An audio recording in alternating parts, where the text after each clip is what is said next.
Ինչ օրակարգով եք գալիս խորհրդարան ինչպես Խոսենք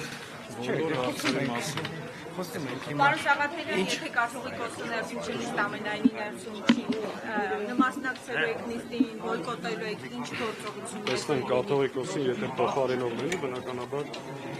չենք մասնակցի եւ հավանաբար այսօր առիթ կունենանք Էջմիածին այցելել։ Անկախ նրանից ով կլինի, այդ փոխարինողը տիրադատ կլինի, ոչ տիրադատ։ Տեսնենք, ըստ դրա որոշում Իսկ Ամեն դեպքում նկատի հաջորդ կլինի Նիկոլ Փաշինյանի հեռացումը ամեն ինչ անելու ենք դրա։ Դե նախորդին տարում էլ ամեն ինչ արեցի, ոչ ինչ չստացվեց։ Նորից մեր խոստում տալով գալիս է խորհրդարան։ Մտավախություն չկա, որ այս անգամ չի հաջողվի։ Նախորդ 5 տարիների ընթացքում եւ խորհրդարանում եւ խորհրդարանից դուրս մեր բոլոր հնարավորություններով պայքարել ենք, որ երկիրը այս կետին չհասներ։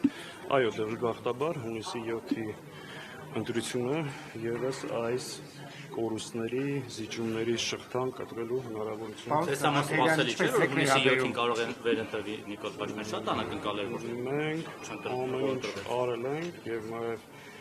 բոլոր հնարավորությունները տեսնում էինք ամսի 7-ին այդ շղթան կտրելու, բայց հաշվի առնելով ինչ պայմաններում եւ ինչ ձև տեղ ունեցավ ընտրությունները, այո։ Պարոն Սաղաթելյան, եք վերաբերում, որ Աղվան Վարդանյանը խոստացավ մանդատը չվերցնել, հետո ըստեյության դժեցի խոստումը։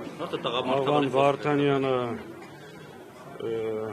բազմաթիվ անգամ ապացուցել է իր տղամարդավարի քայլերն ու գործողությունները եւ ինքը մեկնաբանություն տվել է ավելացնելու։ Այդ իդեպ ինքը ասում է գալու եմ կանեմ ձեր եւ Նարեկ Կարապետյանի կողքին։ Այս խորհրդարանում հենց ձեր երկուսի կողքի պետք է կանեն, Աղվան Դրանից առաջ նաեւ ասել էր թիմի կողքին, իսկ ինչ վերաբերում անուններ տալուն, հավանաբար ինչ-որ մի բան գիտի որ։ Բայց Նարեկ Կարապետյանի կողքին ինչի է կանում։ Այսօր մենք կարծում ենք, որ այսօր այն վիճակում չենք, որ այդքան տարանջատումներ դնենք։ Աղվան Վարդանը բազմաթիվ անգամ ապացուցել է, որ իր թիմին հավատարիմ գործիչ է, դրա տակ այլ ենթատեքստեր Նարեկ Կարապետյանի թիմի հետ է։ Եվ կարծում եմ պատասխանեց էլի, շատ ավելի լուրջ օրակարգեր ունեմ։ Ժորժ ջան, լավ մնացեք, դեռ առիթ ունենալու ենք, էլի խոսել։